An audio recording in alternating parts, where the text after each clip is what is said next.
Hey, hello, Facebook world, friends, family, loved ones, everybody out there. I hope you're having a great weekend. I know that I am. Got to have a lot of fun so far this weekend, but I want to know about you. So when you jump on, let me know all the things, who's doing what, who has what plans, what's going on this weekend. For those of you who do not know me, my name is Val Nichols. I am a success coach for women. I absolutely love. It is my passion and my purpose in life to help women achieve their biggest goals, to break through their biggest fears, and to ultimately achieve their next level of success, whether that's in life, in their business, in their relationships. And today I am here to talk to you about business. So if you are a business owner, if you are someone who is hoping to start a business in the next 6 months or so, or if you are someone who is currently in a business, either physically or in the online space, then let me know so that I know that I am talking to you, that you are here, and that I can say hello. So when you jump on, say hi, so I know that you're here. And if you are a first time ever watching me, let me know. And if you watch me regularly, say, hey girl, what's up? So that I can say hi, because hopefully I know you and love you as well. So I want to welcome anybody who may be watching, or if you're watching on replay. Hi, Hannah. Hello, hello. Hello, Wendy, if you're still on. Love to see your beautiful faces on here today. So here is one of the biggest keys to success. And this is something that I see happening all the time. And I am only going to be able to talk about this through my own experiences because I used to be one of the worst offenders. Let me know if you're anything like this. When I was 11, I started my first entrepreneurial journey. I sold candy at school and I made a huge profit off of it. I saw a need and I fulfilled that need. So that was a really good way to get in there and start my entrepreneurial journey. And when I became an adult and I realized that the whole I was really successful in the corporate world. However, I also knew that I was hungry inside and I was really passionate about creating something that was so much bigger than me. And I really like to kind of dance to the beat of my own drum. If we've got any of those, let me know. Let me know you're in here. Give me a hands up or give me some hearts or something. So I really knew that I was made for this entrepreneurial journey.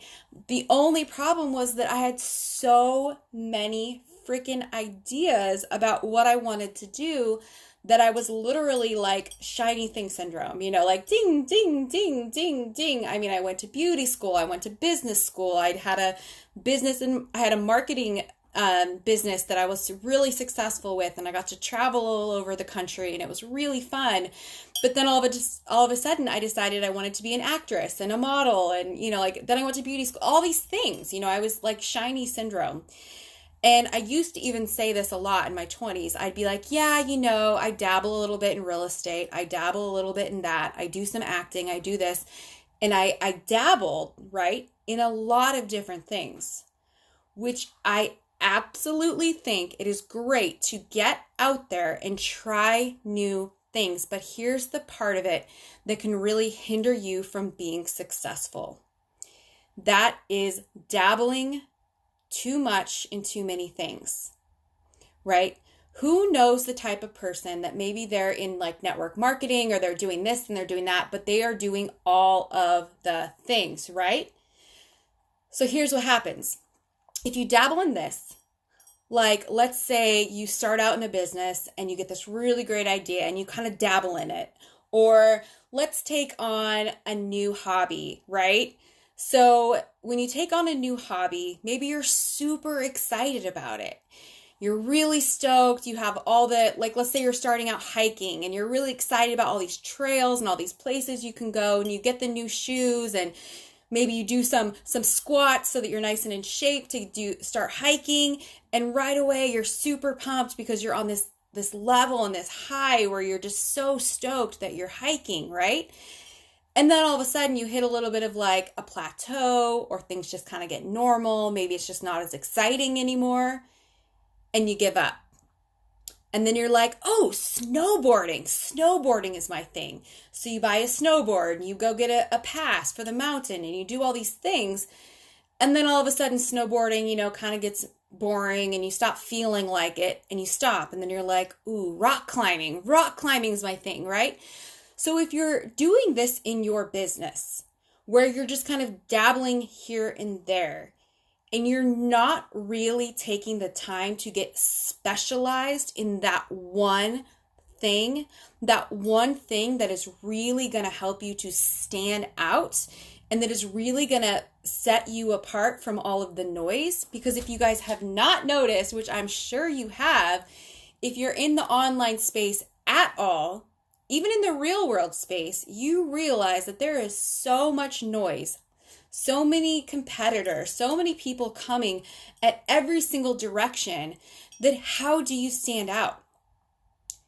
Well, if you're just dabbling in this and dabbling in that, then that's really going to hinder your success. And a lot of that, what it can look like is, I get a lot of questions about business and, in marketing and sales, because that's what my background is a lot of marketing, a lot of, really standing out in the online space. I teach a lot of women how to really create their brand in a way that is going to call in their ideal client, that is going to talk specifically to that person that they are wanting to work with, and kind of just weed out the ones who are going to be like either asking a ton of questions or wasting your time. So I have people all the time saying, okay, so I have a Facebook page, but I really want to get on Instagram, and I want to do Pinterest, and I want to do this, and I want to blog, and I want to this. And I say, you know what? Stop dabbling in all of that. Don't worry about your website. Don't worry about a blog. Don't worry about Pinterest. Don't worry about Instagram. Don't even worry about Facebook. Find out where your ideal client is going to be and get really good at that platform. The rest of them, you can start working in and integrating later once you really learn how to specialize in that one space. Because if you're just kind of dabbling here and there and here and there, it's kind of like that girl, which again, I'm totally guilty of. Like in my 20s, I used to be here and there and everywhere, and like with these friends and those friends and at this party and that party and this thing and that thing. And like I was all over the place to the point where people didn't really ever see me. They'd be like, oh, you were there? Really? What? I'm like, yeah, for like 5 minutes. And then I left to go over here. And no one ever really like knew me or saw me or knew what I was about. And I did this in my own business. I was, when I first started my coaching business 6.5 years ago, I was all over the place. I was up in Seattle, and then I was in Bellevue, and then I was in Portland, and then I was here in Central Oregon, and I was all over. And none of the markets really got to know me in the extent that I could have built my relationships to be successful. I hope that's making sense. Let me look at some of these comments. So Hannah says, I love how Americans say my name, Hannah. Is that weird? Hannah, hi Valerie, new. I started selling toffee at school in grade 4. Yes, girl. I went to beauty school and managed salons for years, did real estate and dabbling, holding me back for a long time. I had shiny object syndrome. Yes, absolutely. So it sounds like we do have very, very similar paths, because I did the same thing. Bought my first house at 19, started dabbling in real estate, went to beauty school, managed restaurants, became a bartender, did acting, did modeling, all of these things, which none of those things I would want to take back at all. Believe me, it has helped to create the woman that I am today. It has helped me to find out what I do like, what I'm good at, what we can do to move forward. I think that having a diverse past is great.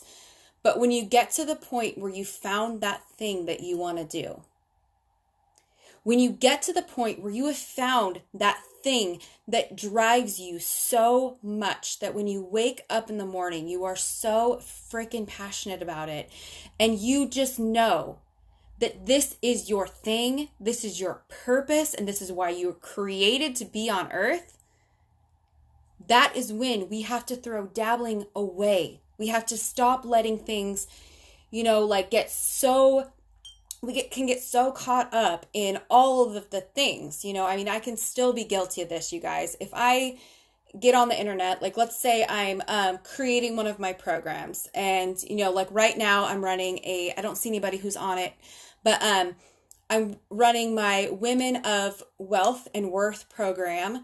And so I'm building on it because I run this program. I ran it last year and I'm running it again. And I have, some amazing women in there, and I'm really adding more value.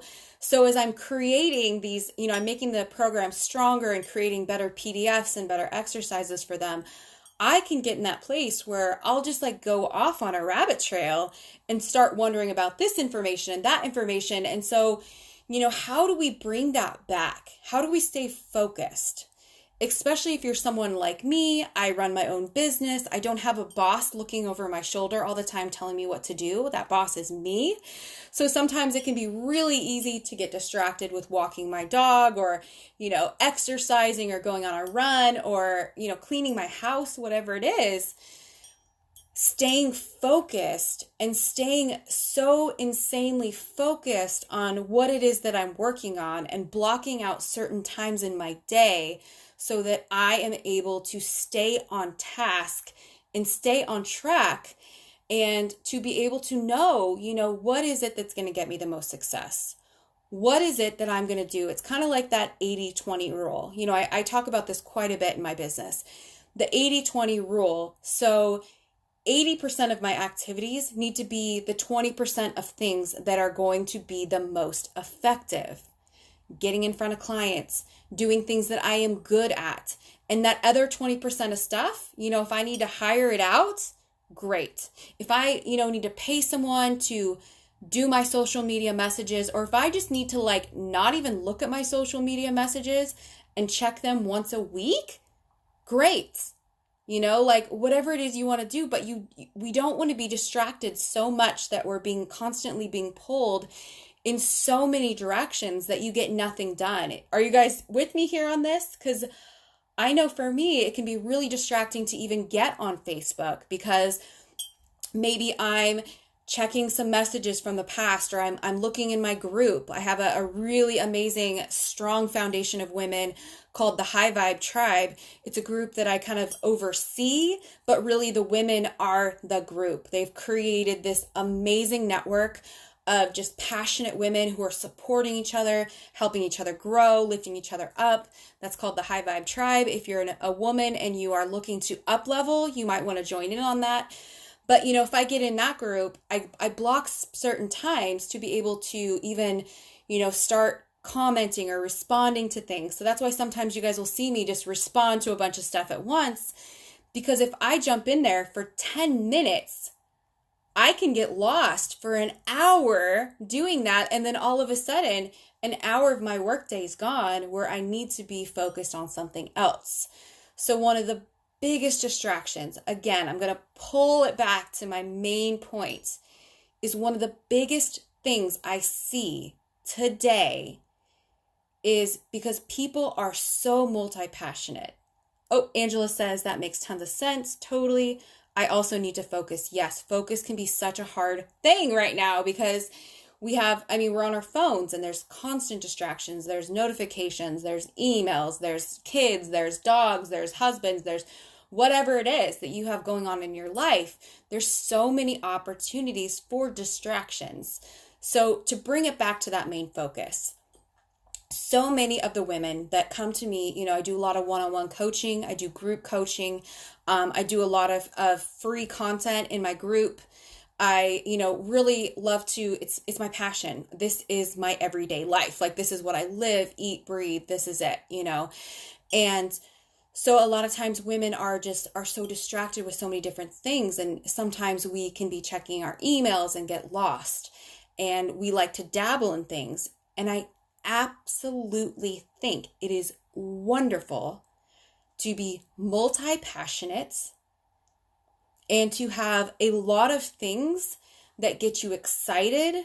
A lot of what my brand is about and a lot of just what I'm about is adventure, travel, romance, and all things business, all things success, all things personal development, right? So I love those things and I dig deep. I no longer just dabble here and there, because what I found is then my attention would get so stretched in so many different directions, and I would be feeding my energy into so many different places. And here's the thing. When we dabble, we end up giving up when it gets hard. Or if you've ever seen someone that's trying, diet after diet or exercise routine after exercise routine, and they just kind of dabble in keto, and then they dabble in low sugar, and then they dabble in the Mediterranean diet, and then they dabble in the blood type diet or whatever it is, then when things get hard or you no longer feel like it, you give up. And hi, Crystal. And so what we need to challenge ourselves to do is to get so deeply committed, instead of just dabbling here and there, to get so deeply committed in the things that are serving us, in the things that are going to make a difference, in the things that light us up so much that we cannot wait to get out of bed in the morning. This is what we need to do. We need to make a commitment and make a decision to run, to sprint, to put your energy into the things that are lighting you up, to put your all into those passions that you have, to put your all into this business that you're trying to start, or the business you already have. There was a huge breaking point in my business about, 6 months ago, honestly, like it hasn't been that long, where I realized that I was kind of 1 foot in the door in my business and 1 foot out. And you guys, that's a little bit, it's really humbling for me to admit that right now, but I was kind of like, I had gone into business for myself, and I had this foot out the door, right? 1 foot in, 1 foot out, and I wasn't fully committed. I was still giving myself this in the back of my mind, I was still giving myself this option that I could always go back to the corporate world, to a job where I could just clock in and clock out, to a job that would be easy, to a job that would have benefits. And I was really cheating myself. I was cheating myself. Because if I have 1 foot in and 1 foot out, I am doing you a disservice. I am doing the women that I serve a total and complete disservice. I am doing myself a disservice because I am not honoring the gifts that God has gifted me with. I am not honoring myself because I know that this is something that has been burning in my heart for a decade now. And if I were to just walk away from this business that I've been building, that I've been working on for 6 years, I would just be kidding myself. I would be completely fooling myself. So I want to ask you, ladies, I want to challenge you a little bit, just stretch you just a little bit, offer you a fresh perspective, maybe something just to consider. Is there something in your life that you're just kind of dabbling in? Is there something, an area of your life, maybe that's a business opportunity that you've been thinking about, an idea that's been on your heart for years, because mine was, an idea that's on your heart that you just know is your purpose and your passion, and are you just dabbling in it? Are you treating it like a side hustle? Are you treating it like a hobby? And let me tell you, if you're not making a profit, if you're doing something and you're not making a profit, you're not having steady income, it is a hobby, not a business. Is there something that you're 1 foot in, 1 foot out? Is there somewhere in your life that you know you need to just make that commitment? You know that you are doing yourself a disservice by not fully stepping in. Because I can tell you, each and every single one of you, that if there is something on your heart that you know you were created to do, whether that's singing in a choir, whether it's starting a business, whether if it's kicking total butt at your job that you have, or if it's, raising and spending time with the children that you have, or, creating a family, or creating a program, or, doing something in the world. I guarantee you there is someone in the world who is waiting for you. There's someone right now in the world who is waiting for you to step out into your authentic self, to step out 100% into your authenticity, and to do the thing. To do the thing that is on your heart, that you have been so uniquely gifted. There's someone waiting for you to make the commitments and to make the decision. Are you willing to do that today? Are you willing to take the bold step? Sharon says, that is so true. Yeah, girl, so true. We're speaking it today. We're speaking the truth. So if that's you, I would love for you to make that commitment today, to just step boldly into the future that God has created for you. Because no matter what your beliefs are, I know that the universe, that God, your angels, whatever it is working for your good, and they are just waiting for you to raise your hand and say yes. Crystal says, yes, I am. Woo! Yes, I celebrate you, girl. That is amazing. So if you guys are looking, if there's any of you out there that are looking to start a business, if you're just starting your business, if you are looking to up-level your business, I would love to offer you a spot. I am running a free 3-day training, and that is called the Wannabe Entrepreneur. I ran it about 9 months ago, and we had 80 women in it last time, you guys. Whew, lordy. So I don't think we're going to have that many women at this time. I'm not going to be full on hardcore promoting it this time because 80 women was a lot. Proximity is power. So I do believe that the smaller groups are more beneficial because you have more opportunity to be in the energy and to be, learning from me, and for me to be able to be serving you. That's what I love. Right now we have about 12 women in there, and we start on Monday the 15th, which is just over a week. So Monday the 15th, the information on that is posted in the message below, I believe. Just look for the message on that. So that is going to be an amazing group with amazing women who are ready to either step into a new thing or who are just needing a little bit of extra help in stepping into the business that they've already created. So it is going to be super fun. It's going to be a lot of energy. It's going to be amazing. And I would love to see you in there. And for those of you who took the bold step to say yes today, to step into your power and to step into the new thing, I commend you. I am so very proud of you. I love you guys so much. And I hope you have an amazing rest of your weekend. I honor you. Mwah. Bye.